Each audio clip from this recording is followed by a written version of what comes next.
नमस्कार दोस्तों, उम्मीद करती हूँ आपको आज की कहानी ज़रूर पसंद आएगी। बुढ़ापा तो सबको आना है। किशोर अपनी पत्नी, बेटे और अपने पिता के साथ रहता था। किशोर के पिता जो किसी समय अच्छे खासे नौजवान थे, आज बुढ़ापे से हार गए थे। चलते समय लड़खड़ाने लगते थे, इसलिए अब लाठी की ज़रूरत पड़ने लगी। चेहरा झुर्रियों से भर चुका था। बस अपना जीवन किसी तरह व्यतीत कर रहे थे। घर में एक चीज़ अच्छी थी कि शाम को खाना खाते समय पूरा परिवार एक साथ टेबल पर बैठकर खाना खाता था। एक दिन ऐसे ही शाम को जब सारे लोग खाना खाने बैठे, बेटा ऑफिस से आया था। भूख ज़्यादा थी सो जल्दी से खाना खाने बैठ गया और साथ में बहू और उसका एक बेटा भी खाने लगे। बहू ने अपने ससुर जी के लिए भी खाना लगाया। बूढ़े हाथ जैसे ही थाली उठाने को हुए, थाली हाथ से छिटक गई। थोड़ी दाल टेबल पे गिर गई।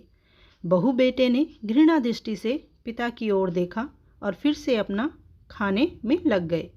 बूढ़े पिता ने जैसे ही अपने हिलते हाथों से खाना खाना शुरू किया तो खाना कभी कपड़ों पे गिरता, कभी जमीन पर। बहू ने चिढ़ते हुए कहा, हे राम, कितनी गंदी तरह से खाते हैं। मन करता है इनकी थाली किसी अलग कोने में लगवा देते हैं। बेटे ने भी ऐसे सिर हिलाया जैसे पत्नी की बात से सहमत हो। उनका बेटा यह सब मासूमियत से देख रहा था। अगले दिन पिता की थाली उस टेबल से हटाकर एक कोने में लगवा दी गई। पिता की डबडबाती आंखें सब कुछ देखते हुए भी कुछ बोल नहीं पा रही थी। बूढ़ा पिता रोज की तरह खाना खाने में लगा। खाना कभी इधर गिरता, कभी उधर।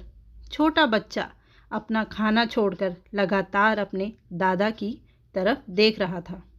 माँ ने पूछा, क्या हुआ बेटे, तुम दादाजी की तरफ क्यों देख रहे हो और खाना क्यों नहीं खा रहे हो?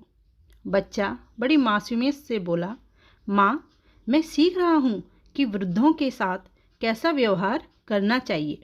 जब मैं बड़ा हो जाऊँगा और आप लोग बूढ़े हो जाओगे तो मैं भी आपको इसी तरह कोने में खाना खिलाया करूँगा। बच्चे के मुंह से ऐसा सुनते ही बेटे और बहू दोनों कांप उठे। शायद बच्चे की बात उनके मन में बैठ गई थी, क्योंकि बच्चे ने मासूमियत से साथ एक बहुत बड़ा सबक दोनों लोगों को दिया था।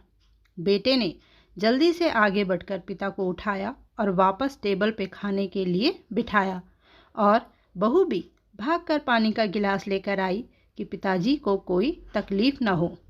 दोस्तों, बुढ़ापा तो सबको आना है।